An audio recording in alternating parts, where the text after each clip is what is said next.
Il faut lire l'adversaire. Et encore choisir le penseur le plus fort. Autrement, nous n'aurons que des idées molles. Je trouve dans Joseph de Maistre cette pensée. Les fautes des gouvernements sont les fautes des peuples.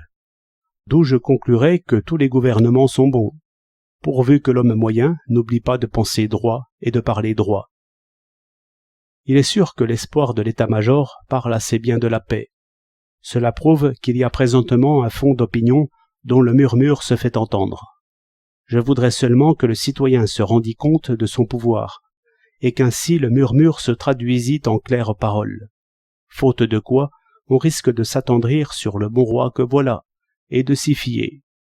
Et il n'y a point de bon roi, et le bon sens n'est pas là-haut. Même les députés, et à plus forte raison les ministres, sont sujets à une petite fièvre qui leur est propre, et qui tient à la concentration des importants, formation politique qui n'a ni droite ni gauche, et qu'il faut calmer sans cesse par une fumigation de bon sens. Comment donc parler au pouvoir? J'imagine un discours du citoyen. À qui?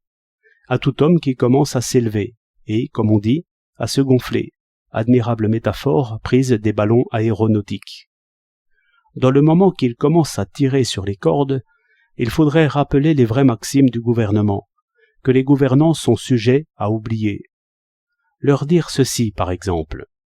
Messieurs les ballons, si nous payons les enveloppes, le gaz et les accessoires, ce n'est certes pas pour vous dire ce que vous verrez de là-haut quand vous y serez.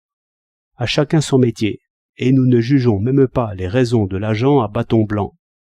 Seulement, comme nous jugeons aisément des effets, et par une expérience dont nous faisons les frais, il nous est bien permis de dire pourquoi nous vous envoyons là-haut. Vous avez charge de notre sûreté. Vous alliez le dire, et vous le dites souvent, mais j'ai remarqué que vous ne l'entendez pas tout à fait comme nous. Sur l'ordre intérieur et la paix des rues, nous sommes à peu près d'accord. Quand il s'agit d'empêcher le tumulte, le pillage, les rixes, l'assassinat, le vol ou le choléra, vous faites de votre mieux, et nous vous donnons, remarquez-le, un large crédit. Il vous est permis de vous tromper sur les moyens, tant qu'il est évident que vous ne vous trompez pas sur la fin. C'est pourquoi vous nous voyez obéissants. Et pour ma part, je souhaite qu'il suffise à l'officier de police de tracer une ligne à la craie pour que personne ne passe. Cessez donc de représenter l'obéissance comme la condition première de l'ordre. Cela, nous l'avons compris, et même nous l'avons prouvé en des circonstances dangereuses pour nous. C'est à la guerre que je fais allusion, et je vous demande d'étendre votre sollicitude et votre bâton blanc jusqu'au danger de la guerre. Certes, quand vous immobilisez des files de voitures, vous avez pour fin d'empêcher qu'elles s'accrochent et se défoncent. Vous veillez sur nos membres mieux que nous-mêmes, et c'est très bien. Un peu d'attention maintenant, s'il vous plaît, aux accrochages entre nations. Car votre fin à vous, messieurs les ballons, qui voyez de haut et qui voyez loin, est de les empêcher. Or, on dirait quelquefois que vous travaillez surtout à les préparer. Et ne dites pas que vous vous y préparez parce que vous les voyez venir. Un préfet de police ne dit point que les voyageurs se préparent à être déchirés, défoncés, écrasés, hachés, brûlés, car je prévois de grands embarras de circulation. Ce discours ferait rire, car le métier de police est d'empêcher cela même.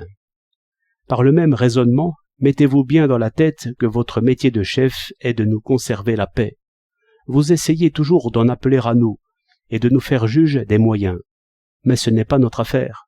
C'est à vous de régler les moyens sur la fin, et de ne pas nous dire à la façon de Gribouille, après 4 ans de massacre, « Citoyens, votre sécurité était en péril, vous étiez menacés de mutilation et de mort, sans compter la ruine. Eh bien, j'ai pris des mesures, et votre confiance n'a pas été trompée. Voici des ruines, voici des tombes par milliers de milliers, voici des jambes de bois, des gueules cassées, des aveugles, des orphelins, sans compter le franc à 4 sous. J'avais promis de veiller à votre sécurité, et vous voyez que j'ai tenu ma promesse.